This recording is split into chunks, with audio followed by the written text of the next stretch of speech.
maybe.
Good morning, everyone, and welcome to another exciting adventure on the energy that surrounds us. I'm your host, Michael, and I'm going to admit in full transparency, I just woke up like 30 minutes ago and was like overslept, and so if I seem a little disheveled or a little like still getting myself in sorts, that's why. But I am so grateful I was able to have this guest on with us today. Her story and experiences are so amazing. And I want to give a quick shout out to my moderator, Anchor Haven. She is the one who's going to be helping with sharing out the links and sharing out the episodes. So thank you, Anchor Haven, for all you do, and she'll be watching out in the chat room as well. So much appreciation to you. And with that, I'm going to turn it over to my amazing guest and allow her to share her story and experience. So I give you the one, the only, amazing, super aware Michele LuminousIgnus. Hello. Thank you, Michael, for that beautiful introduction. You're welcome. Yeah. So, I mean, there's so much, and we only have so much time. But I'm a shamanic intuitive channel. I was that sensitive, weird kid, like a lot of us, that saw things and was aware of things, and you know, I was just thinking about this the other day. I was recently not feeling well, and I was remembering back to when I was a kid, and there was this ghost in the house that used to take care of me. And so my parents would go off to work, and she would be there and would just kind of look after me. And I had her whole amazing story and why she was there, and it was just fascinating. So sometimes I think about maybe this happened to me when I was older, but then I look back and I'm like, no, I've always been this weird human being that has an awareness that there's other things. And so I started out being a mental health therapist and actually transitioned out of that after getting struck by lightning. So about 8 years ago now, I was inside my office, just kind of chilling out and doing my thing. And a thunderstorm came out of nowhere, and a lightning bolt hit the tree and the transformer, and a side flare came through the window, melted the glass in this almond mandorla shape, and hit me in the back 3 times. And I was dead for 3 minutes. And according to my Fitbit, so that's how I know. My little dog was kind of sniffing me to wake me up, and she, um, kind of got me back to consciousness. But all I remember is seeing this giant white light, and I'm not sure what that white light was. I can imagine being shocked. And I have an affinity for electricity, but getting struck 3 times, that's a record, I think. Well, it was one time, but it was three spots, or there's 3 marks on my back from the side flare coming through the window and hitting me in the back. So 3 times in one moment, I suppose. Right, that's what I mean Yeah. is, I hear of people like Danny and Brinkley who got struck, and that was like one single arc, and Yeah. he came back and he had multiples, but it seems like you did the opposite. Instead of having multiples, you're like, we'll just get it all in one, and we'll Yeah. do the 3 arcs now, and we don't have to electrocute her later. I hope so. But it woke up a lot in me, and it completely, I couldn't be the same person after. I couldn't hide who I am anymore, because everything, all my gifts, my abilities, the clairs, the ability to see and sense energy around us, all got amplified times I don't know what. Yeah, and I'm kind of curious if you know, growing up before this happened with the lightning strike, did you ever go to to light switches and get like little purple electric zap? And Yes. I got that too. Thankfully, I haven't had the electric lightning bolts Yeah. yet. Hopefully, I won't. Yeah, I Uh, still get zapped from the light switches and things. Yeah, I carry an electric charge, I think, and that current follows me. But it's actually worse since the lightning strike. But that's always been. They say people are either electric or magnetic, and that people that are electric have those phenomenon a lot more, and people that are magnetic tend to not have that as much. there's probably a lot of truth to that, and I'm kind of curious. Did it leave like a triangle mark on you, the marks from the lightning, or did it leave like a pattern, or was it just random 3 dots somewhere? Um, they're not dots like circles, but they're certainly marks. But they're different shapes. They look kind of like hieroglyphs. They're kind of cool.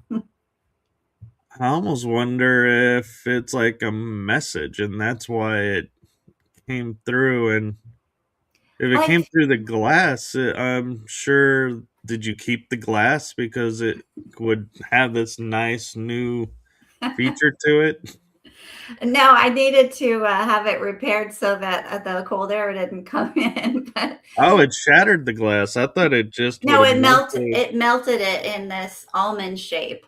Oh, So yeah, whatever happened there, I feel like it was an initiation, and a lot of shamanic and indigenous cultures have that belief that people are initiated into the shamanic path through the element of lightning coming in. So I feel like that's kind of a piece of what happened there. And then there was a lot of physical healing afterwards and miraculous healing. So I do feel like this was meant to happen and meant to be. And yeah, I think the message was, all right, girl, it's time to wake up, and like, let's move this along, get going, and get on this shamanic path. And so I've transitioned, and that's my life now. if that's true, I feel blessed with what mine is because I'll always say, like, they need to take, some people will say, oh, it took a 2x4 to wake me up. I'm like, it took a cosmic 2x12 to wake me up. I'm like, at least it didn't take a lightning bolt to wake me up. Yeah. It's like, wow, how much were you ignoring them that they're like, okay, she's not listening. Now we're going to use lightning. She'll listen. I definitely listened after that, for sure. Yeah.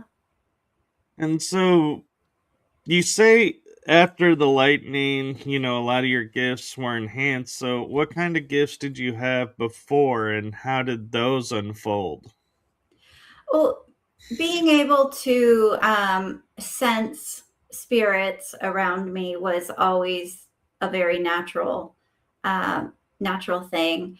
Um, the the clairaudience actually got amplified after a car accident that I had, where a voice screamed at me to turn the wheel, and after that, the clairaudience was upgraded. And the lightning, it was energy. So the if I rub my hands together and if we were in physical proximity, you would feel the energy coming out of my hands. So that was a huge change and upgrade. And then the being able to channel really kind of came online after that. And then I would ask a question, and then I would just hear the answer in my head, which kind of um, was different. I used to have to like get into deep meditation and really get in that spot to have that kind of um, interaction with the guides. But after that, it's just there. So I'm a little curious, and I know a lot of people probably have asked you about the after lightning strike when you're, quote, not here, transitioned, dead, or however you want to word Mhm. it.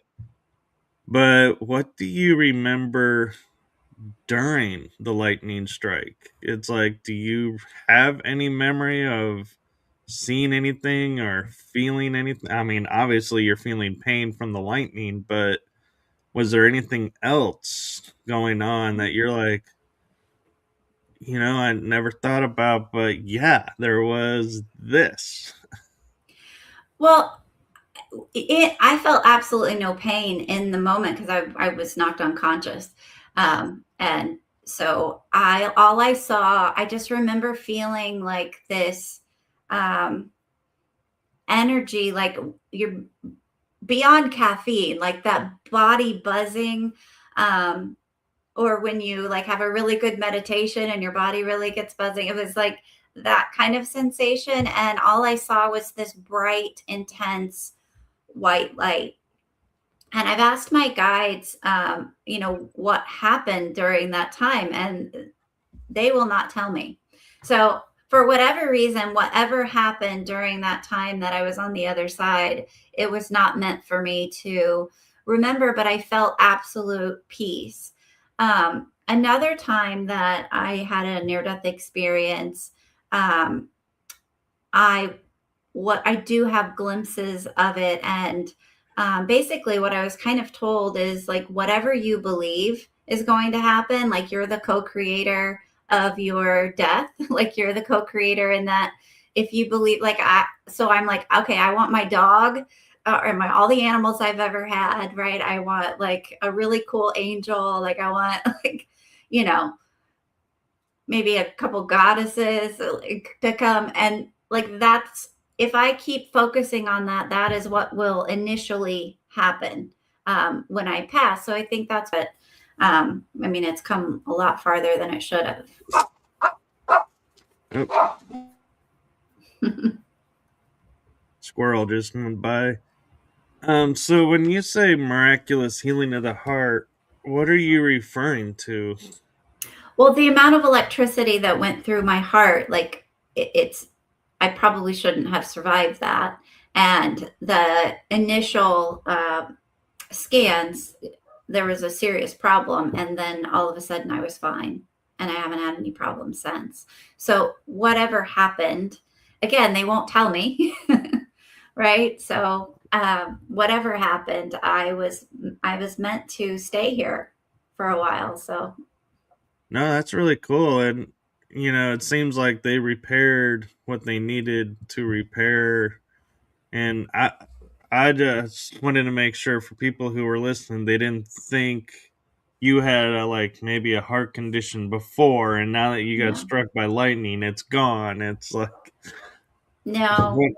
wanting to make sure nobody like started saying, "Oh, I need to go do this because it helped her." And be like, "No, that's not what we said." No, I do not recommend getting struck by lightning. If it's meant to happen for whatever initiation, it will find you. Trust me. But yeah, don't go seek it out. In fact, there's stories in cultures where, in South American cultures, where that shamanic initiation is so desired that, teenage boys will go stand on a mountaintop trying to get struck by lightning. And the sad thing is many of them get struck and they die. And so it's not something that should ever be encouraged. And in fact, the elder shamans are often telling them, don't do this. This is not the path. And even if you get struck and survive, if it's meant for you, it will find you wherever you're at. It's not something you want to chase, because that's kind of beside the point, right? Right. And you're also banking on where that lightning's coming from, because if it's coming from source, then Mm-hmm. it'll be the right frequency to do what it needs to do. And like Yes. you're saying, you can walk away. If Mm-hmm. it's from a different source, Mm-hmm. yeah, you're probably not coming back. Yeah. And so it's that adage of be careful what you ask for, because Mm-hmm. there are different types of lightning. And so that's, the interesting thing too is with it being like you're saying the white lightning, I'd have I'm curious. I would have to look up to see, because I know we have heat lightning, we have ball lightning, we have different phenomenon if the color means something. Mm-hmm. Yeah. Yeah. I mean, there's a different energy signature, right? And so with everything, when we have a different color, we've got a different frequency. When we've got, and even within that, different frequency energies, whether it's ball lightning or it's lightning that's ground to sky, sky to ground. Like there's so many different forms energetically that can take, but also like whether that's coming from the element themselves, it's coming from source, it's coming from a star being, like who's actually behind that and what's their intent, like can be all kind of calibrated into what's the exact frequency of that. So I think the algorithm would be quite complicated to figure out. I looked it up actually, and it says white lightning is the hottest and most common type of natural electrical discharge. Mm-hmm. So that's even more amazing that you survived it. Yeah, I mean, clearly it was meant for me. The thunderstorm literally came out of absolute nowhere in the middle of a summer day, and like was gone after I woke up. So like it was literally a few minute storm that just rolled in and rolled out. So I mean, it was not normal. No, but the interesting thing, though, aside from that, is in experiencing the lightning and having the electric, that you had before still with you. That to me is a little interesting because a lot of times when it's like you get the little charges and then you get the big one, it's like, oh, we don't need to do the little anymore, and the body stops Mm-hmm. receiving that. And so it's kind of interesting that you still Mm-hmm. have both. And uh, I with Reiki, being a Reiki master, I can pull in elements, or I can pull in the like secondary elements, and by secondary elements I mean like electricity, different things that you normally wouldn't think of as elements because they're a combination of things.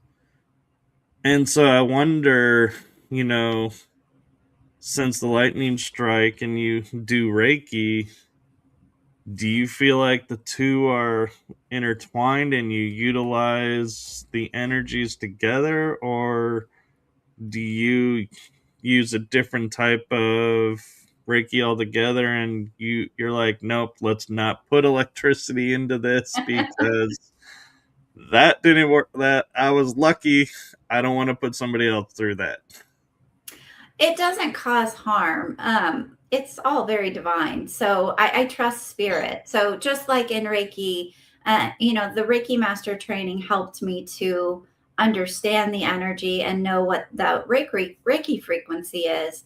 And this is a completely different frequency that I feel like I'm the channel of, which is why I keep getting recharged.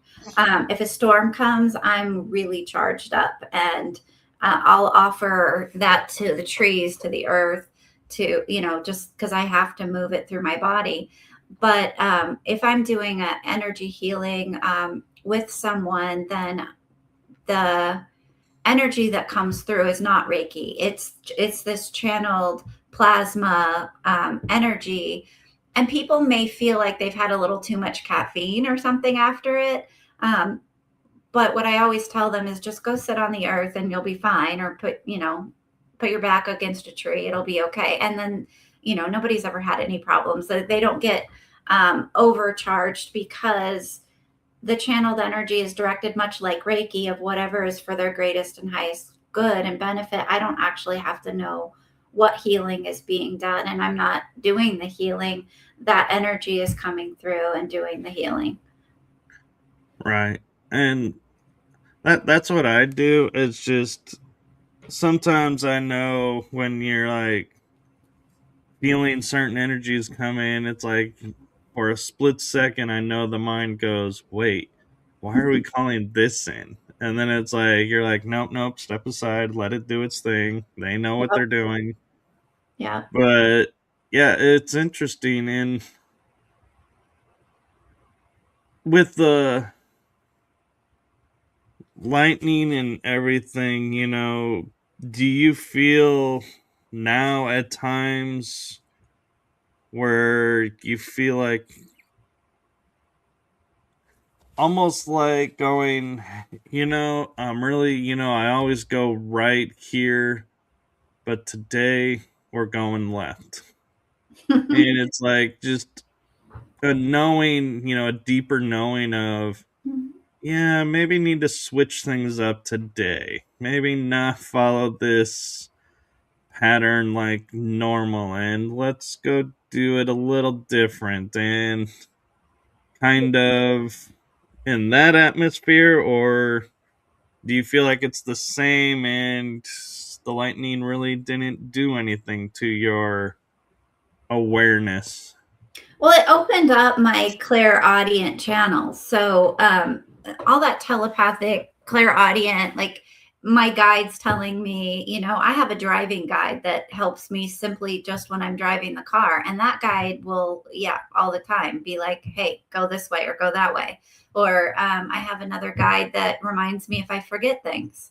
And so I'll be walking out the door. And because this all got so amplified after the lightning, this is just now how I live my life, which is part of why I couldn't ignore it. I can't pretend to be fitting in, blending in with mainstream society anymore. That's just not an option after the lightning strike. I was able to do that and pretend before, but after the gifts got amplified so much, like it's constant, the help and support and love. Like it's always good things. Like it's like, didn't you want to bring this to work with you today? Right. So that help is much appreciated and I'm grateful for it. So, I mean, that's just become a daily part of my life. And then, being able to do shamanic intuitive healing, it's, getting that information from their higher self and helping them to bring through the information that they're needing in order to get unstuck or, explore whatever it is they're wanting to explore. And I'm kind of curious, have you ever thought about writing a book, surviving lightning, spiritual awakening, kind of title? Or are you like, no, I don't want to be known as the woman that survived the lightning? Yeah, I mean, because that was a moment, right? That was the initiation, right? So that's kind of like, somebody just writing about their graduation ceremony from graduating high school. It's the thing that was the catalyst, right, for the next things. And so, yeah, I mean, I've had so many crazy experiences in my life that um, I've thought about writing a book only because when people start to hear more and more and more about my story starts to unravel, people are like, "Oh my God, you should write a book."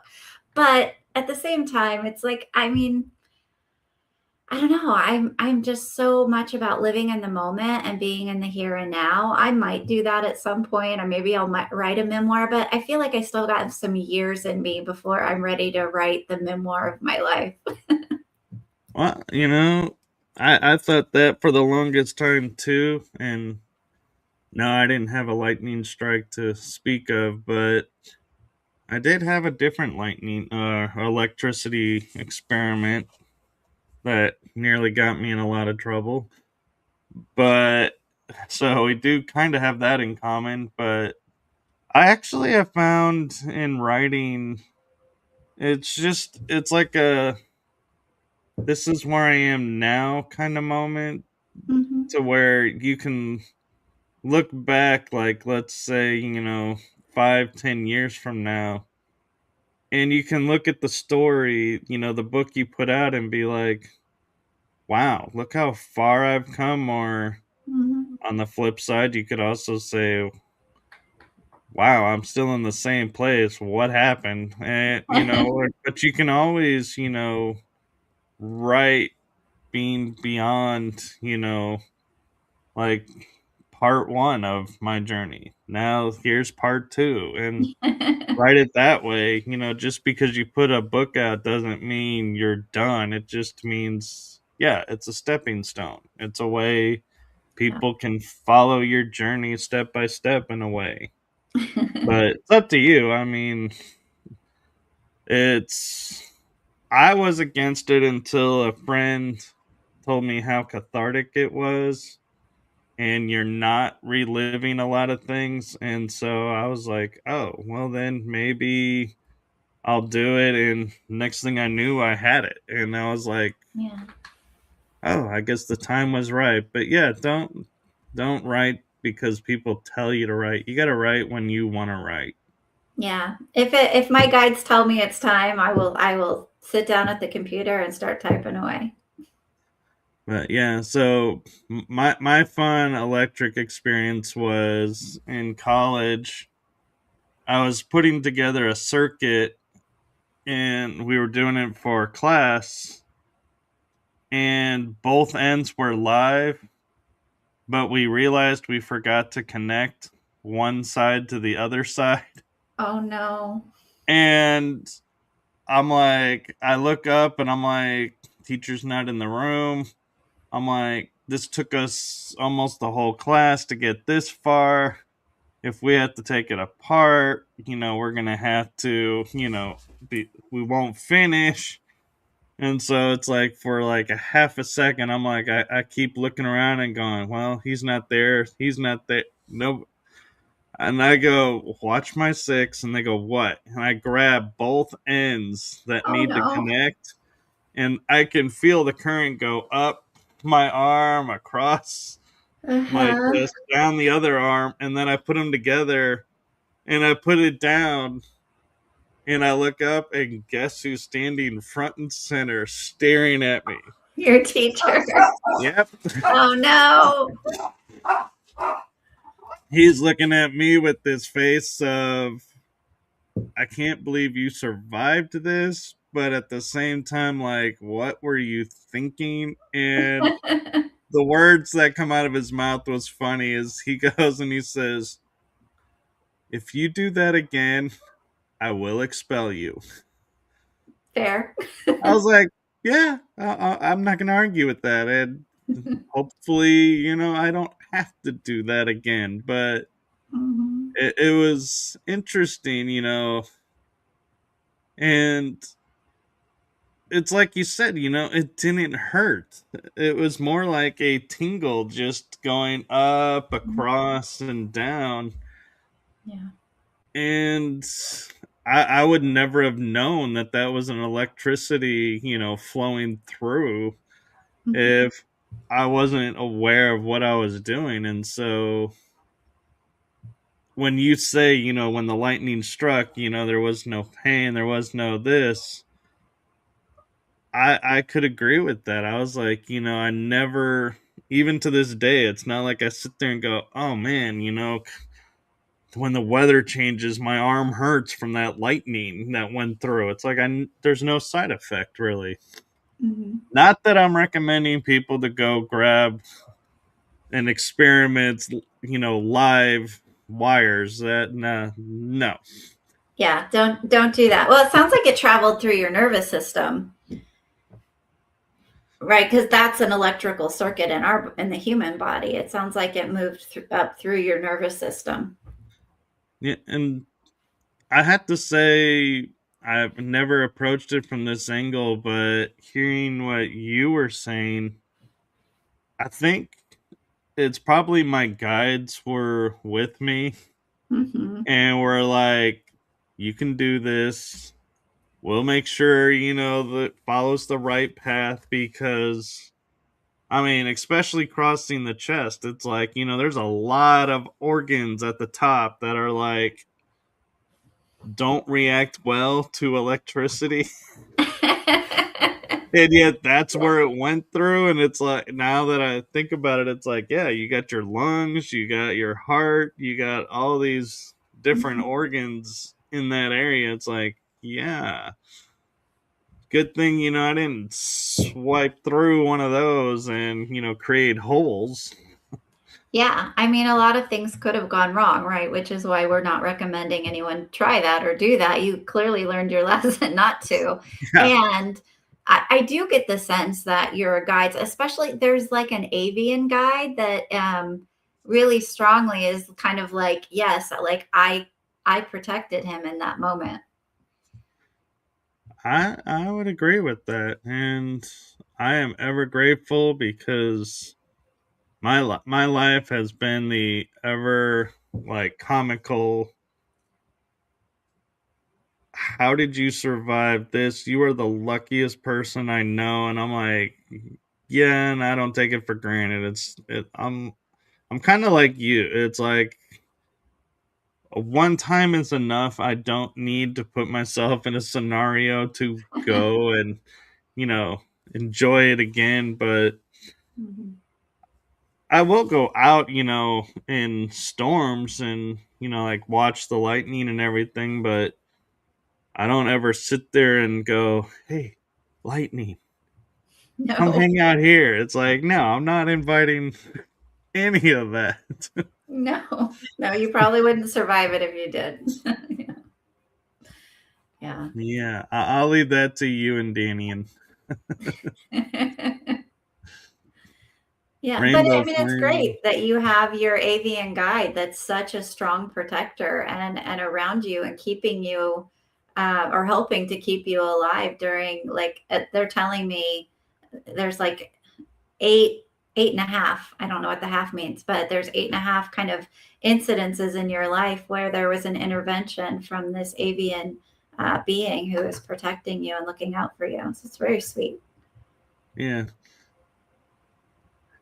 I wonder if that half is a collaboration or Yeah, it's like and like, a wait, half, half how did you. you half help me? It's like, did you like just push and I did the rest? That is Um, a funny way of put they're it. telling me like the half was like it was like a half an incident. Like the danger level, right? So like there's like the big incidences that were like, these are big. And then there was one that was like a half an incident. I don't know. It's quite It's funny.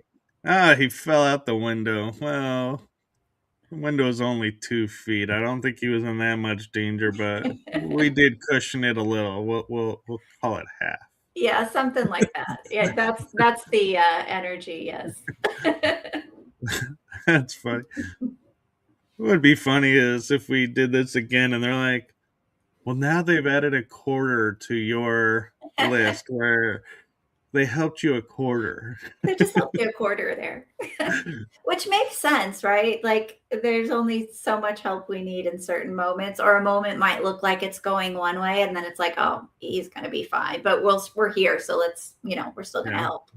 Yeah. Also, though, it could be a case of like you're going, oh my God, this is like, how did I survive this? Where in reality, it's like everybody else is looking at you like, dude, you're kind of blowing this out of proportion. You weren't in that much danger. Yeah. But you're feeling like you were because you're like, man, this could have turned out really bad. Yeah. Yeah, And that so could be that could true. be the half too, is we Yeah. tend to embellish things. Yeah. We could think something's more extreme, especially in the moment when we're in fear and we haven't released the fear yet. Yeah.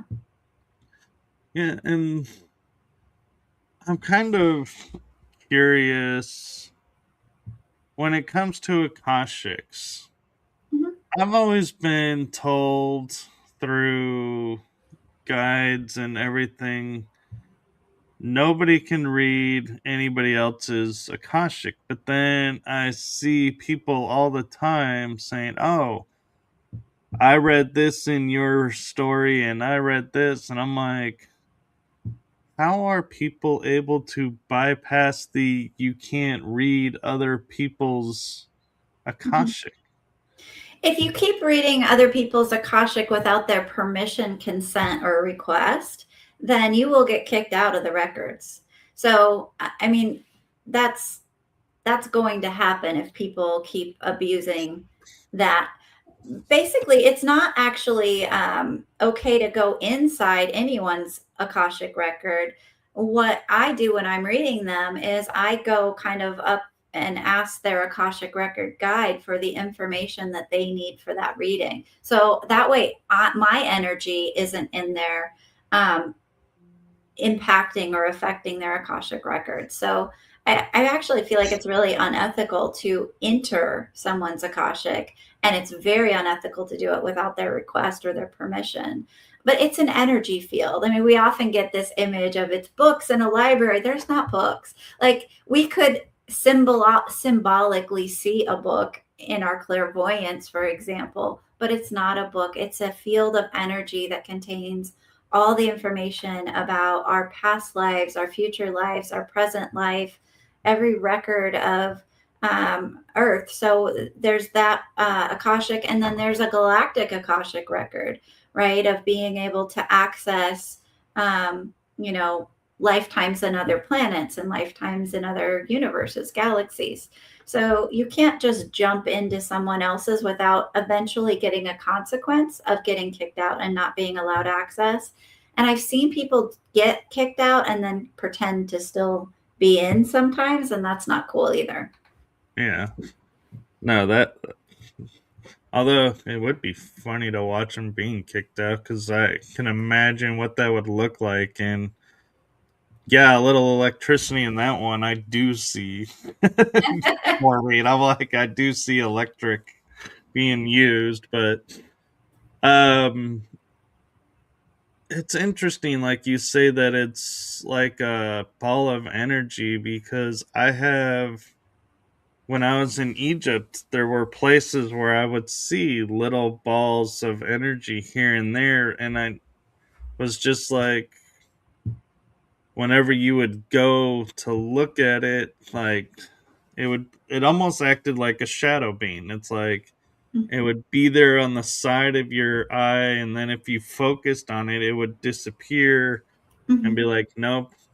And so I Yeah. just, I never would have equated that as possibly being, Well, that's not the Akashic. Those are beings. Those are conscious beings that are, your energy is able to see them and notice them, and they can move to another frequency and not be seen at all. But the Akashic energy field is, not just a ball. It's a huge energetic field. But we live in a reality that there's so many energetic overlays that I can be sitting here in this spot, but there could be so many layers of other things happening at different frequency levels that I can't see.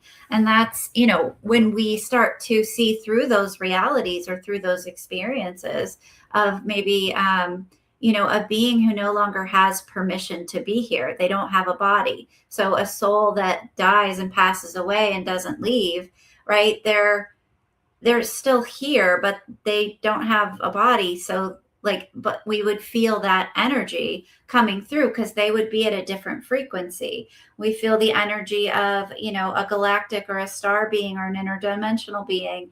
And that frequency is an overlay. I can't maybe see them with my physical eyes. Oftentimes, the orbs are angelic beings, typically. I have some cool pictures from like the 90s where these giant orbs are just floating in front of me, and you could see these cool patterns that are so intricate in them. And typically those are angelic or elemental beings when you see the different orbs that just kind of float, or it can be your guides as well, that you just start to notice them in your presence in the energy. What's interesting is if the Akashic field is around everywhere, and I see portals. I've experienced portals, natural and man-made, Mm-hmm. and walking through, and some activate, some don't. So how does one, if they want to, tap into their Akashic to see something, how do they, one, know which is their Akashic field, and two, have the code to activate it? Or is Mm-hmm. it something that's within and we all are making it much harder than it really is? We're all making it much harder. If we're setting the intention in a very spiritual and loving way within, I would say, create some sort of prayer or meditation within your spiritual belief system that is asking for access to your own records. Ask for your Akashic Records guide to meet you in your meditation. And if you want some information, the thing is the Akashic field isn't going to give you information you're not ready for. It wouldn't have told me when if I tapped in 20 years ago, it wouldn't have said, oh, you're going to get struck by lightning on this date. That's not going to be told to me, because then I would spend every day living like, is it going to happen tomorrow? Is it going to be this day? Like I would never go outside, and then jokes on me, it happened inside. So they're not going to tell us the things we're not meant to know or wouldn't benefit us. It's the same thing when I do readings. Like, they're not going to bring information through that's not for that person's greatest and highest good, because one, I'm setting those boundaries, but two, if they're connecting with their Akashic Records guide in meditation in a prayerful way, they're going through with a genuine heart of wanting to just access that. Maybe they want to know a past life that's the most relevant for them, right? That's a really fun way to access your own Akashic Records, is to go in, and you got to be in the here and now, because our psychic gifts do not work if I'm in 5 minutes from now and thinking about the future, or if I'm in the past and thinking about what's happened. I have to be in this here now moment in order to utilize and wield any of those gifts that will get me access and get the information to flow through. And that's comforting to know as well, because I always find it kind of disconcerting when you're like on social media, and I'm not referencing you in this, so don't interpret it that way. But when people, you're like, oh, you do this, that sounds interesting. Let me send you a friend request. And it's like the very next moment, it's like they accept and they're like, hey, your guides are, reaching out to me and I need to do that. And I'm like, Well, not with my 99% of the guide. time, that's a fake account. So people have done that to me. People have done that to a lot of my intuitive friends, my shamanic friends, where they will steal the account and then they'll try and use that. Any ethical, good reader is never going to ask that of you. So if you get that, make sure you're on their official site or their official page. And if they are still doing that, then I would say that's not somebody working in the level of ethics that I would choose to go see. But it Yeah, may not be their account. It may be a scam account. right. Because, yeah, I mean, it's like, yeah, because I was like, I'm of the opinion of if my guides were reaching out to you, they would have reached out to me first. And if I didn't respond to the 2x12, then they would try the next level up. They don't give up. In other words, trying to They don't get give me. up. So yeah, Yeah, that's usually a scam. It's actually a very common scam. And so most of the time, if you get that message, it's because you're on an account that's not their official one, and somebody's stealing their data or their posts and creating a fake page and manipulating. Because I would never, and most of the intuitives that I'm friends with have the integrity that they would never do that either. If I do reach out to somebody, I offer it for free. Because if something comes through so strongly that I'm meant to, I will reach out, ask for their permission, and I will, you know, take 5 minutes to give them the message, because it's not going to be a whole reading. But that's usually people I know. I've never gotten that with a stranger ever. and what was kind of cool and interesting in a way was twice I had guests on my show, and I asked them about, their abilities and everything, and they tried to read me, but I didn't, I wasn't like, no, I'm not being read on the show. That's not what this is about. Mm-hmm. And one said, I tried to read you, but there was like this purple whirlwind of energy with these symbols that I've never seen that prevented me from getting to you. And I'm like, cool, Mm-hmm. shield one. Mm-hmm. And another one said, yeah, I couldn't get past this like tornado of energy whirling around you, and what I could see through was like somebody like holding like spinning plates on a stick, and I was like, shield 2, good to know. And it's like, and the cool part is like seeing, and hearing what your shields look like, but and that they're working. But it's interesting how some people can get through, and some people, yeah, will say, hey, I can't read. And one day, a gentleman who was did massages on me and my parents, I was like, man, my shoulder is out. He came over to my house with his wife, and he like started to work on my shoulder, and he's like, hey, you need to give me permission to work on your shoulder. I can't work on your shoulder. And I'm like, dude, you've done massages on me for like probably 2 or 3 years now. Yeah. Why now am I? And I was like, and then I had to think about it. I was like, oh, because it wasn't just the two of us. Mm-hmm. And so I was like, okay, you can let the guard down. And then he was like, thank you, and was able to work. And so it's interesting how the body reacts, even if it knows somebody, it'll be like, no, in certain scenarios. Yeah, we get to have those energetic boundaries, which is a beautiful thing, right? And what great feedback to know, like, hey, my energetic boundary is working. You didn't give them permission. And so they were not able to read, but what they were able to read was the boundary. And so, yeah, I mean, we give permission consciously and unconsciously too. That happens when people come to me to, be that person for them.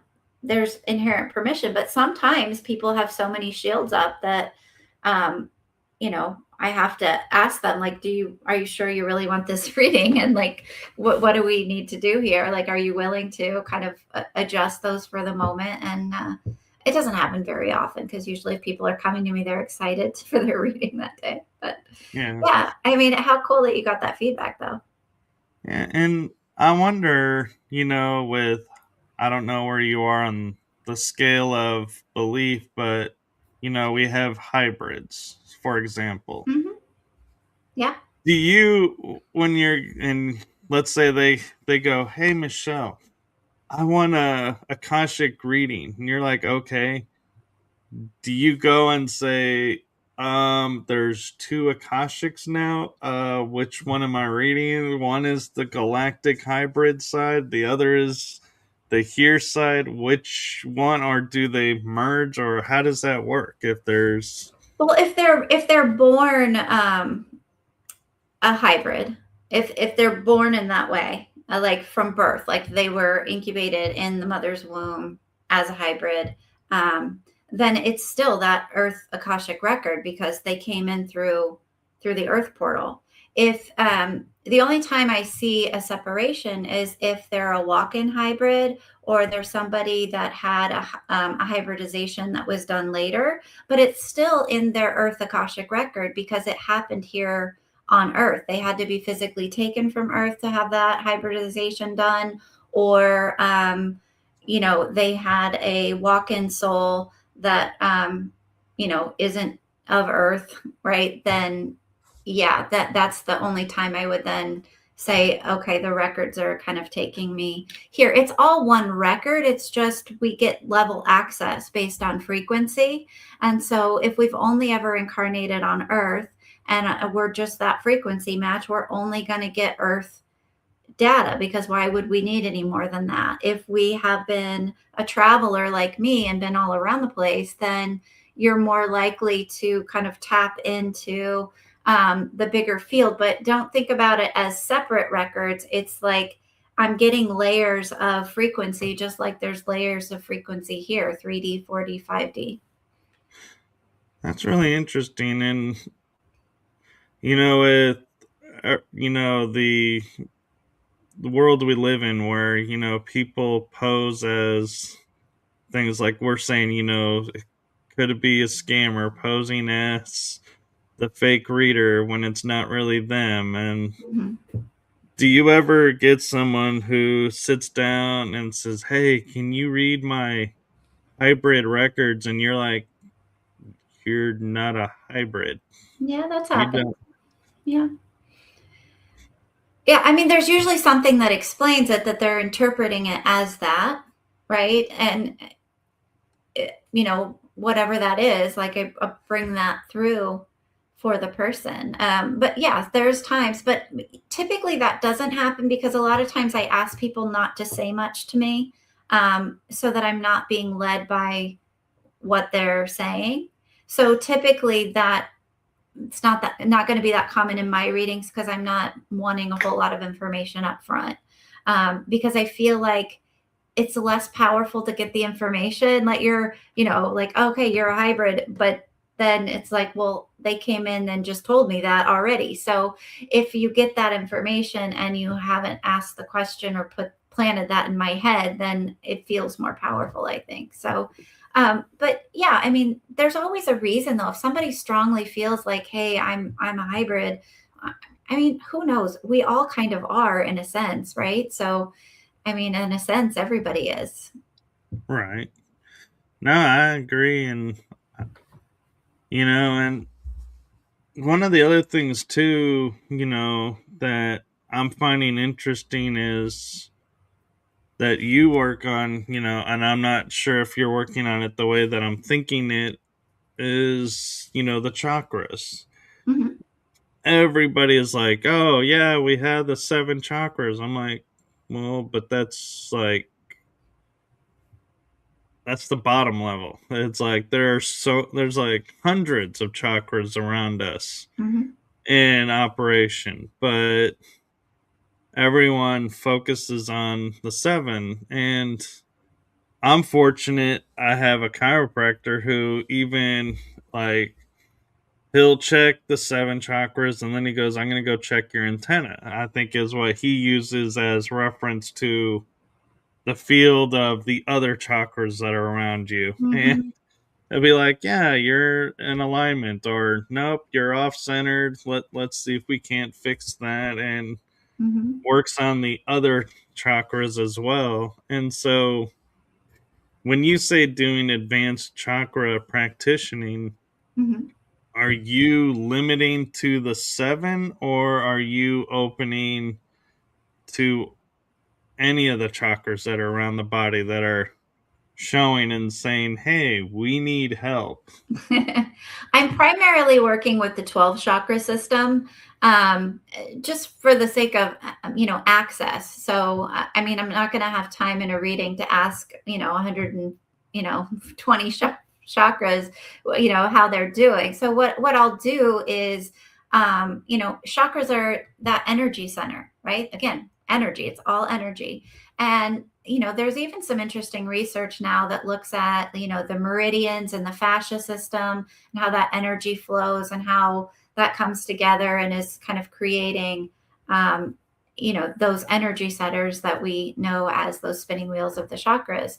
But if I'm looking at it and and somebody wants to know like why they're stuck, if I do a lot, especially at the new year, like what do my chakras want to tell me for the new year? I look at the root and we're looking at root chakra information, or I look at a lady came to me for these allergies the other day, and they were horrible, horrible allergies. And like she loves nature. So it was just really disruptive to her life. We did an energetic healing and clearing of her Earth Star chakra. And she said so much stuff came out of her for like a week, and then she hasn't had any allergies since. So, like, the advanced chakra practitioner work is working with those energy centers. It's getting a variety of different information energetically. So if we're looking at chakras as just like a place where energy clusters, then I can look at what's going on and what is needed in that area of the body, emotionally, mentally, spiritually, like what's happening. And also, like, I work with scalar energies. I work with all kinds of different quantum energies to, help move things in and out of the chakras to create various healings through meditation. I'm not actually doing it. I guide you how to do it because I don't want to build a dependency on me. I want to teach people the tools to be able to be their own healer. No, that's cool, and thank you for doing that. And one thing that I'm kind of curious your thoughts around is I've heard when it comes to the chakras that, there's 2 types of people with the chakras. Is one group of people are like, oh, open them up, let them flow, and just, it's unlimited, so don't limit yourself, just open the chakras and everything will be great. And then there's the other group of people that are like, well, if your chakras constricted, your body can't do this, so you have to open it to a certain point to where they're all balanced. And that's where the energy from the body works best, is when the chakras are balanced. And if you're too open, you're gonna be too much out here, and your earth body is not going to be able to react as well. And so I'm curious your thoughts on the, can you open a chakra too much, or is that a misnomer and they can be open as big as they want? I have this aura biofeedback camera that I absolutely love, where a person can put their hand on there and we can see their aura and we can kind of see the state of their chakras. We can see, if they're getting bigger or smaller, if they're, what they're doing, right?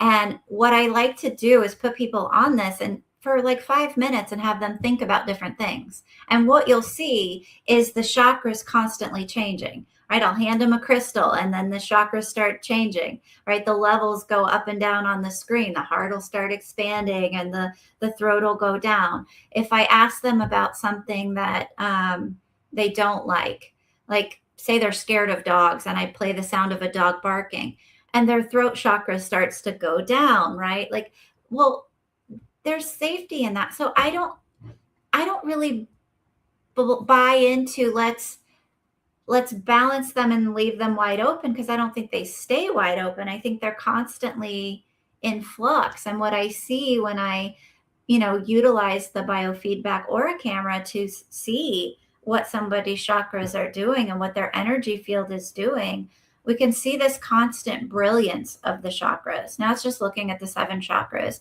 but there's an absolute brilliance of if I'm scared or something makes me uncomfortable, my aura, my energy field starts to come down and be more compacted. If I need to be quiet and not speak up because that's not safe for me, then my throat chakra is going to go down. If I need to speak up and find the courage, it's going to expand. Like, there's so much more brilliance than we're giving our energy credit for. Getting them balanced, yes. If they're like dirty, get them cleaned up, clean out the gunk.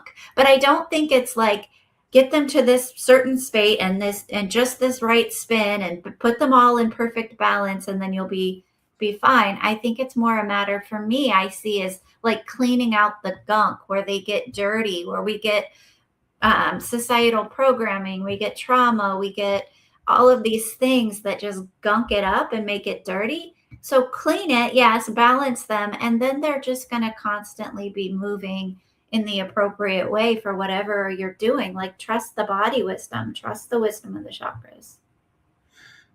No, that's really helpful. And I've been recently in my mind, I've been like talking about like blind truths that we just agreed to, and we really don't know. And like one of them is like grass is green.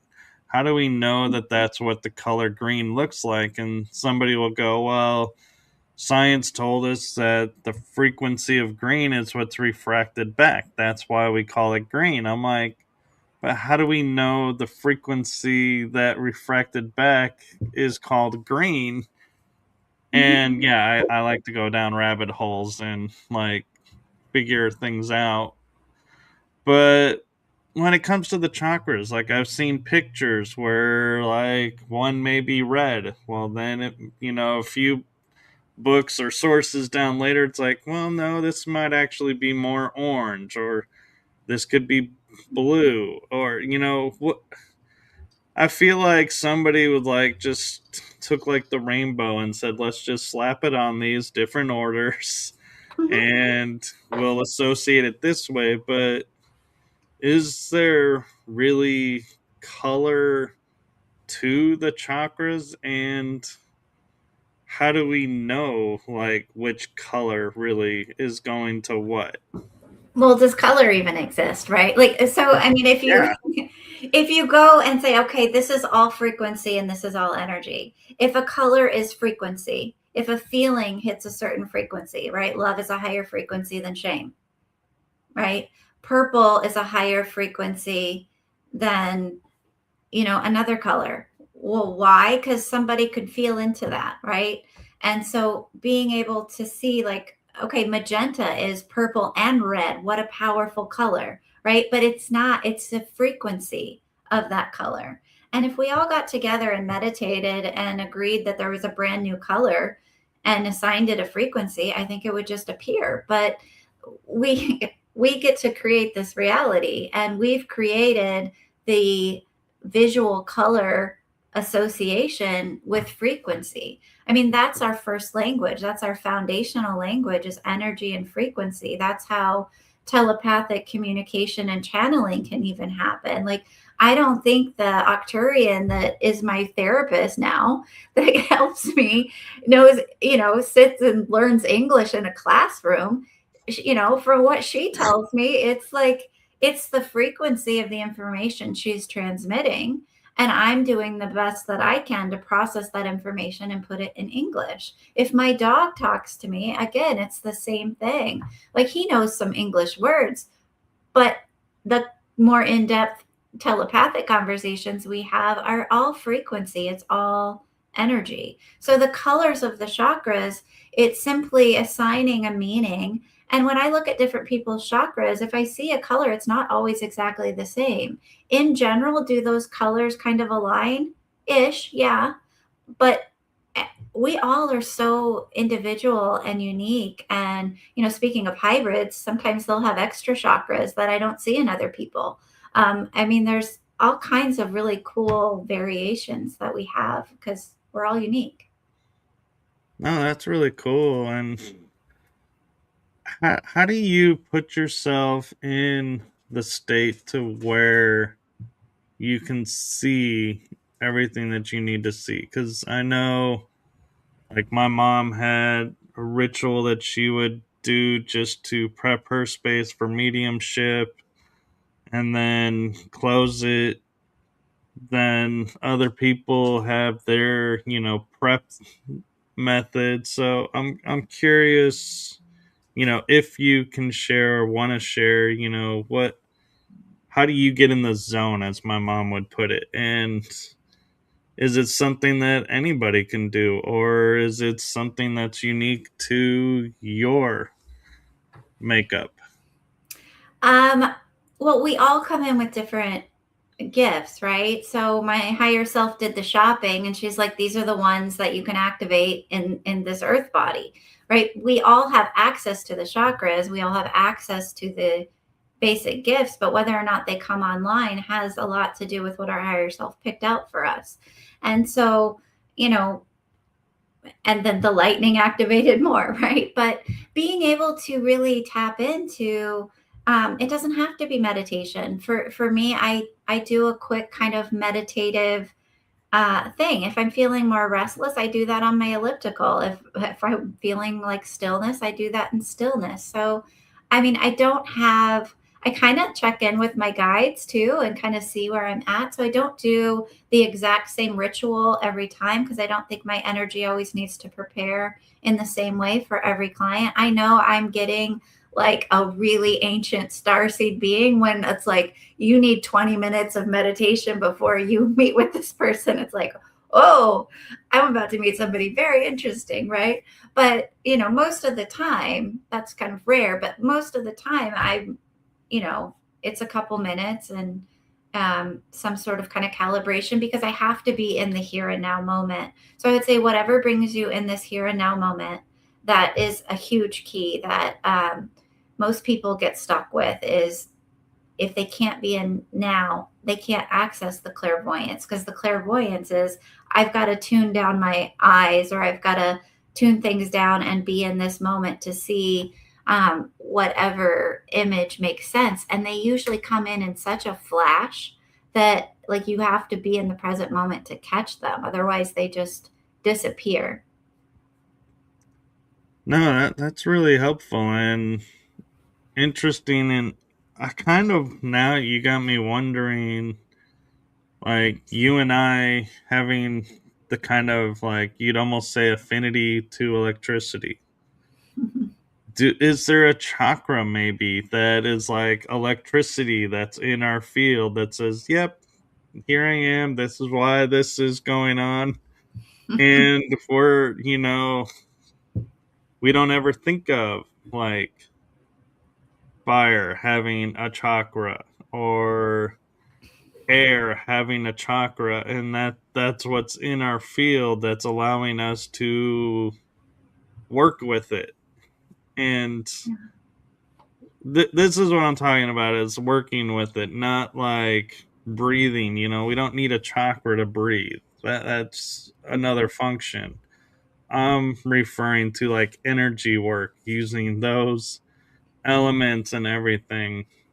Mm-hmm. Do you feel like that's a possibility, or? I don't think there's like a electricity chakra. What I do think is that we are full of biophotons. We are full of energy. We are full of, our nervous system is an electrical circuit. And so we have energy in us. In fact, I can't remember where I got this, but there was one study done that basically said the energetic charge of a human could light up the entire planet. Like, we have so much energy within us, and the energy, and then the frequency, right? Because frequency isn't, we have all these crystals in our body, and there's like new emerging research that's just fascinating about like the fascia and these little crystals and the iliad, and there's all of this fancy cool like science that they haven't even figured out before that shows all of these pathways of energy moving in the body, that's on the verge of proving chakras to all of those people who think, I've that many cultures have made this up, but being able to see like they are energy, frequency, electricity, right? The magnetism attracts, right? And so we all need to be both. I work on adding more magnetism so that I balance myself out so I'm not too electric. Otherwise, I'm getting constant shocks. And so if I balance that out and I bring in the magnetic into my chakras, into the field, and I balance some of that out, then I'm not going to get shocked all of the time. And I'm going to be able to, have that energy is going to move differently if there's magnetism versus high frequency versus low frequency. And the elementals, who I don't think have a soul, they just exist forever. They are eternal. I don't think we can incarnate as elementals. We can merge with elementals, and then there's fairies and those that are having a incarnation that are considered an elemental, but they're not the elements. And so the elements, bringing those in is going to change the frequency. The element of fire, regardless of what chakra I'm putting it in, it's going to amplify something. If I'm bringing in water, then I'm probably in a process of flow, right? It's going to be more cooling, where fire is going to be like, maybe I'm using fire to burn something out of a chakra, right? But I'm working with the electricity or the energy of that chakra, or, air to blow and clean it out, or air to like come in and, amplify the mental, logical, whatever. So, I mean, I don't think there's a specific chakra that says this one manages and governs electricity, because we are body electric. We are light. We are frequency. We are energy. Energy is electricity, plasma.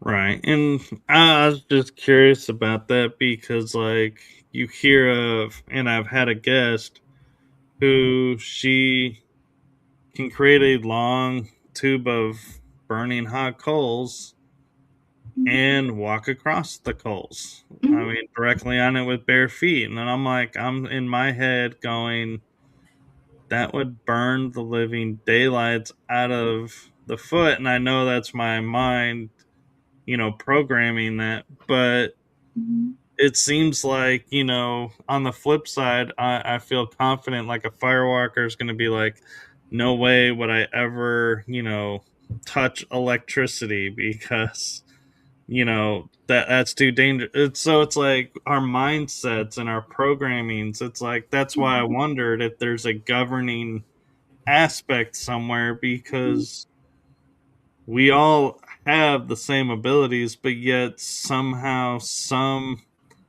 become more activated and more focused on, and so it's like, Well, depending what? on how many lives someone has had too, right? I've had several lifetimes where I have worked on, developed, and put in the effort of developing these gifts. So this isn't like I just woke up in this lifetime and boom, they're there. And for anyone, like if people are just starting out and they don't have incarnational histories of accessing various gifts and abilities, then yeah, I mean, when I learned algebra for the first time, it was really hard, right? When I relearned it for, later in life, it wasn't as hard. It was like, oh, I get it. X. Yeah, that's not a number, but it makes sense.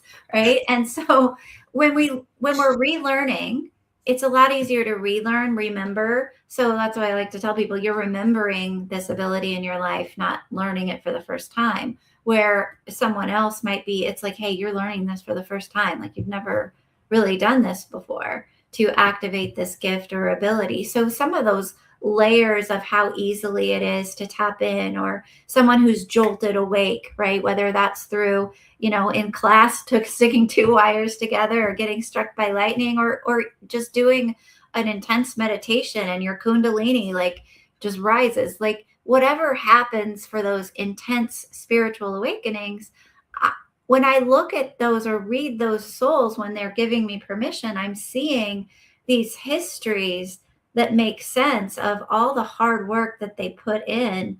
It's like, you don't get a podcast that's being listened to if you don't do anything, right? If you don't even make the podcast, right? Like, so it's like, when we put in the effort throughout incarnations, then it's going to be a lot easier to activate that. If we're from somewhere else and we have, those abilities, then, that's going to activate more within a human incarnation. So I think that maybe plays more into it. And the fire walking, like, there's a mentality. The third eye chakra isn't in overanalyze. The chakras are all in full belief that this is going to happen and that they're going to be fine. And so when we strongly believe we're going to get burned, then we probably will. We strongly believe that we're going to be fine and we can do this. Like, that's, I think, part of the point of doing it, right? Is to learn how to mentally overcome something that logic and our world teaches us fire will burn you. And then if we can get into a state where we shift all of our chakras, all of our energy into full belief, I can do this and be okay. And then we do it and we're okay. That helps us then to trust I can manifest all kinds of things in my life. I'm in way more control than I've been told. Yeah, and I'm thinking for myself, I'm like, especially if it's jagged rocks that you're walking across, I'm like, is my feet hurting from the jagged rock gonna, distract me from the fact these are burning hot? Or, and kind of, and one thing that they told me is if you rush across, yes, it'll hurt, you'll feel it more. Yeah. But I'm like, I don't know that I could steady, be like, ooh, kind of mentality going across stuff that you're, in my mind, really not supposed to be walking across. But Yeah. But that's where it's you like, work yeah, with your chakras or yourself to learn that trust and learn that surrender to get to the point that you can. Like, that preparation is like part of the work and part of the point of doing those experiences. like the ultimate mind over matter. It's like, Yeah. Yeah. And surrender. Yeah. definitely surrender. Mm-hmm. So I'm kind of curious, and we've kind of talked around a lot of this, but I want to give a moment to the moment where you woke up, and I'm not referring to the lightning strike. Mm-hmm. I'm referring to when you woke up and had your aha moment of, oh, I'm different. I can do, I'm more in tune to my abilities, and what kind of impact that had on you, how you awoke to it, and how you, were you supported, or were you like, oh, I had to keep it, quote, under wraps for a while because people weren't ready for it? What was it like? Well, I was born partially awake. So my story kind of starts as being a very small child that was seeing and interacting with these things. Everything got amplified after the lightning, but I've always had the experience of being partially awake. Now, did I learn I had to hide things? Yeah, as a kid, I learned really quick that you don't talk about the passed away person that's standing there. And I thought it was weird. I'm like, okay, so we all know to pretend that they're not there. Okay. Like, but how do we know who to pretend isn't there and who is like, I just had so many complex thoughts as a child trying to make sense of everything. And then I knew I was older than my mother, but I couldn't figure out how she was older than me. And it was soul wise, but I didn't understand all of these concepts and I didn't have anyone to talk to. So I didn't stop talking to the guides or the trees or the nature spirits. Instead, I kept it quiet and I learned, okay, like somehow everyone knows we're not supposed to talk about these things, but I was still engaging with all of that within myself. And my family, actually, I don't have any contact with because they are fundamentalist Christians and they think what I'm doing is evil or demonic.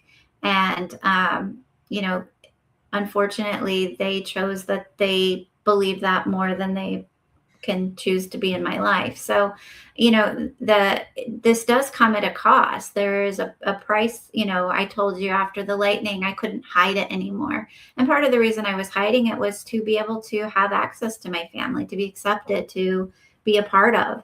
And after that, I couldn't. I had to really shift and live in an authentic life and be authentically who I am and not make myself small for anyone. So being able to, you know, wake up, well, I was already kind of always awake, but everything got amplified. But there was kind of the, okay, now I can't hide and pretend, and I can't just be a, you know, a therapist in the world. Like I have to quit that. I have to be a shaman. I have to, you know, do intuitive work. And, you know, my, my friendships changed, like everything shifted and changed because not everybody was accepting of that or is accepting of that. And I have an amazing, wonderful community of chosen family now that I wouldn't trade for anything. No, that's amazing. And yeah, and that's beautiful how you were able to turn it around and not let it beat you down. And you said something that it's like, I think I heard it right, but I'm not quite so sure I heard it right. And I'm thinking you waited to the end of the show to mention this, is being half awake when you were born. So are you meaning like you were awake in the womb and you have No, partial no. memory of? What I mean by that is, you know, we talk a lot about spiritual awakening, right? The moment that we realize like these things and we start investigating, right? So that's kind of the definition I was going on for spiritual awakening of the context you were using it in. But as far as Okay. like being a very young child, like remembering mantis beings holding me and picking me up out of my crib as a baby, remembering, you know, and having interactions with them, remembering, you know, seeing the ghosts and the beings and the fairies and like interacting with everything. Like I was born very in tune with that, and I have a lot of memories of those things. So there was this sense of that's given me a lot of strength to say, no, this is real, is because I've always known this is real. And I've had amazing guides who have been there along the way for me that have helped me to continue to see the validation and have the experiences that prove to me all of this is very real. And so when I say I was born partially awake, I mean that I had access to these things. Clearly none of us are fully awake yet, or we'd be ascended masters already. But, you know, there's that partial awakeness. And then there was more awakenings and initiations that have happened throughout my life. Okay. I'm glad I asked, because I was under one impression and thinking, this is a story we need to. How? What? No, Way no. to bury the lead there, Michelle. I hear you. But no, and I appreciate that, because a lot of people equate, like, they'll say, "Oh, I've had that since I was born," but they don't really Like, I don't think people really understand what that means. It's like people will, I think, will interpret it as, oh, as they're learning to walk, they're learning this. So it's that, it's like they don't think, oh, coming out of the womb, we were aware Yeah. of these abilities. And so that, I think that's cool that, you had that. And I don't even know, and it almost kind of helps explain, like, when I would talk with my parents, I would bring up conversations with them that they had before I was born. Yeah. And they would look at me and be like, how did you even know about that conversation? Because I mean, once people have a conversation, it's like, it's not like they go every day, go, hey, remember this conversation, and talk about it. But Mhm.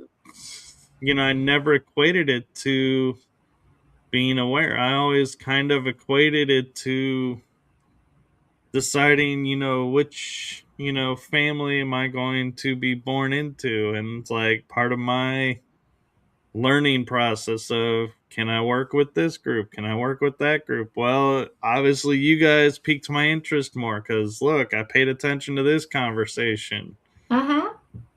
But I never thought of that as part of my spiritual path and growth. I always Yeah. So thought you, of it as the pre-birth, aspect.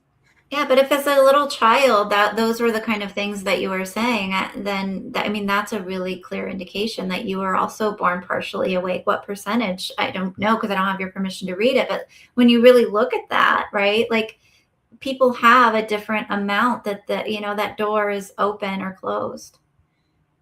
Yeah. No, and we jokingly would laugh with friends and say, "Oh, Michael knew that because that was when he was floating around." Yeah, nice. And yeah, it's like, because it would surprise people, and I would be like, and I think it's kind of like you say, it's like when you're young, it's like, why is this so surprising? Oh, you mean everybody can't do this? Everybody doesn't have this? Yeah, yeah. Yeah. And so we are approaching an hour and a half. Is there anything you have coming up that you would like to promote, or do you want to share how people can get in touch with you if they want a reading of all your different types, or a session with you? And do you Yeah. have like a hey, we can do past life, Akashic, chakra, and Reiki all in one kind of plan? Absolutely. Yeah. I mean, if that's meant to be. My website is the best place to go. It's luminousignus.com, Luminous Ignus, Ignus. And on my website, my scheduling is booked in time blocks because I'm always asking spirit what needs to be done. Right. And so it may be a combination. So I don't make people pick from the menu as far as like what are the options.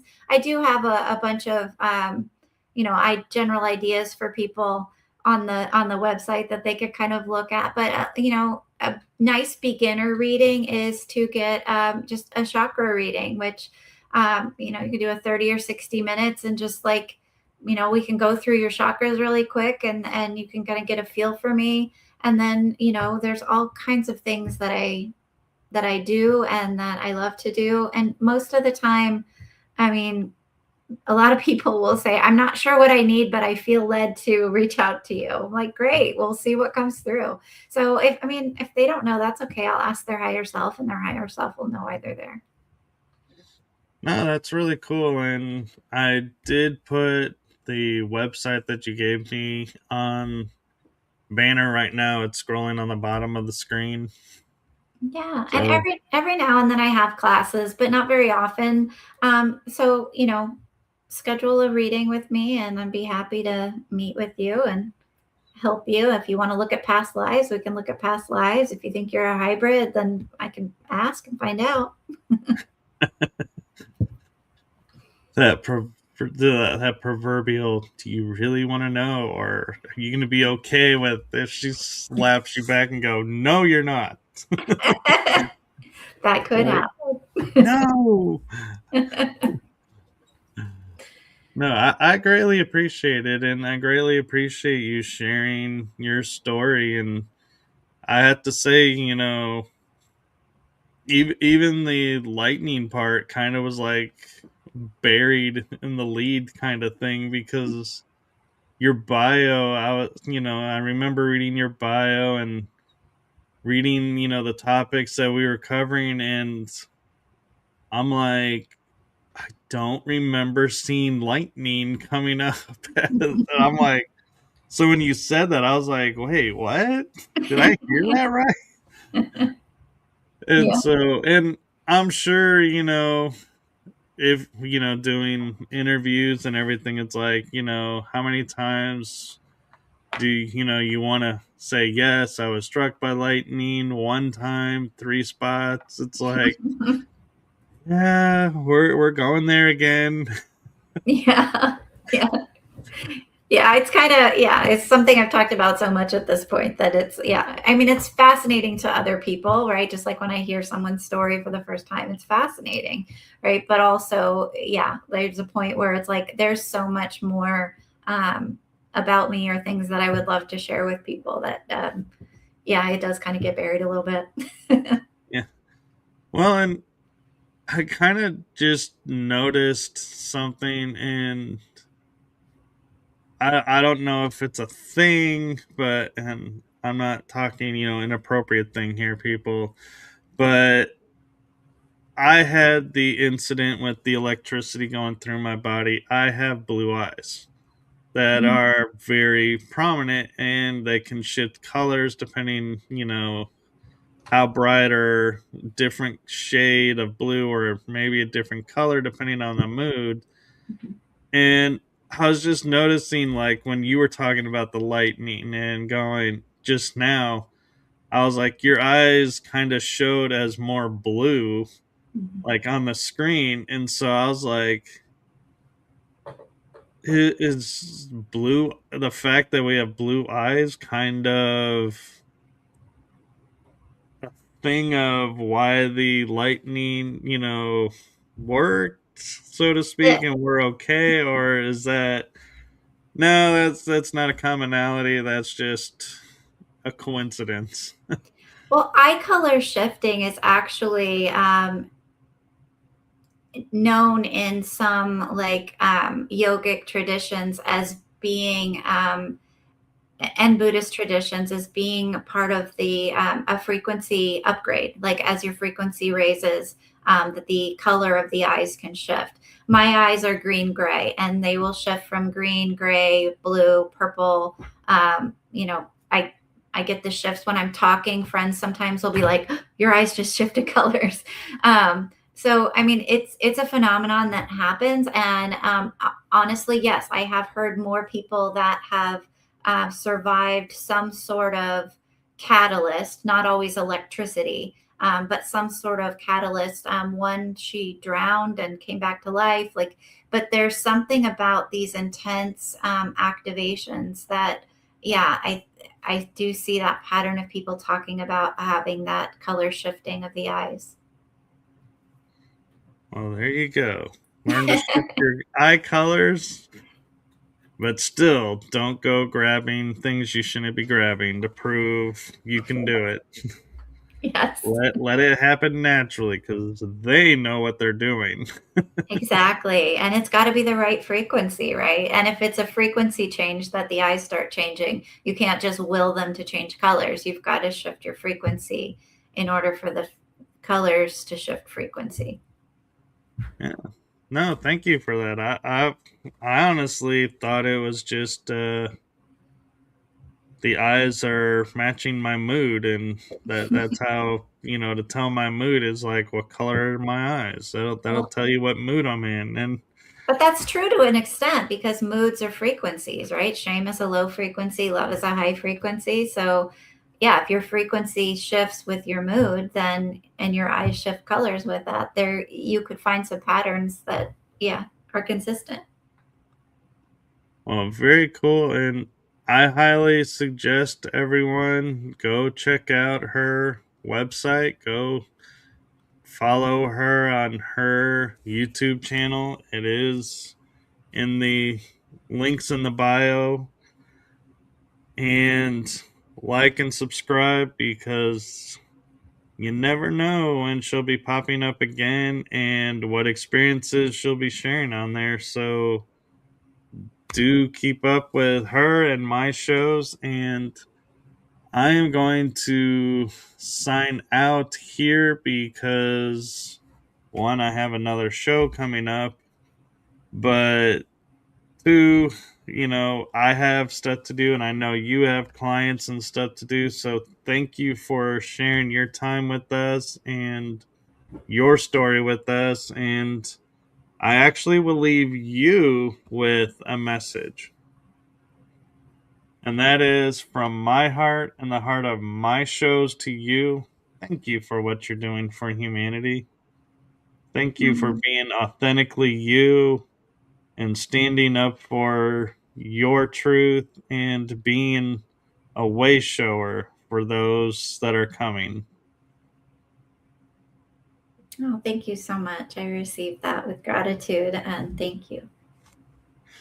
Yes, and I feel you are being a way shower because you're doing your work is opening pathways for other people to maybe step up and take the step that they were afraid to take because I mean the world is what it is to where when we were activating and figuring things out we didn't have a community to go and Mhm. say hey, is this what I think it is? Is this really happening? And, how can I smooth this out, so to speak? Where today there are communities that are out there and are public and creating safe space. So, thank you for your part in doing that, even though that may not be what you intended to do. It is there just same as me, and so thank you. And Rainbow Flame Wizard says he's already subscribed, so stay awesome. Thank you. And so thank you. And with that, I'm going to say have a wonderful day, everyone. Enjoy the rest of the week and weekend. And wow, can you believe we're in August already? No. Yeah, I know. It's like, where did this summer go? It's like we're already almost at the end of the summer. I know because time is wonky right now. It is. Well, thank you so much. I'm so glad we were able to connect and make this happen. And thank you for trusting me because I know not all shows are alike. So thank you for trusting me and coming on with me. Well, thank you for having me on. I appreciate it. Yes. And anytime you want to come back on, just let me know and we'll see about making that happen. I have lots to share, so we can do that. All right. I look forward to it. And so thank you. And thank you to the chat room and everyone who's watching. And make it a wonderful day. And we'll see you on the next episode. Bye bye, everyone. Bye.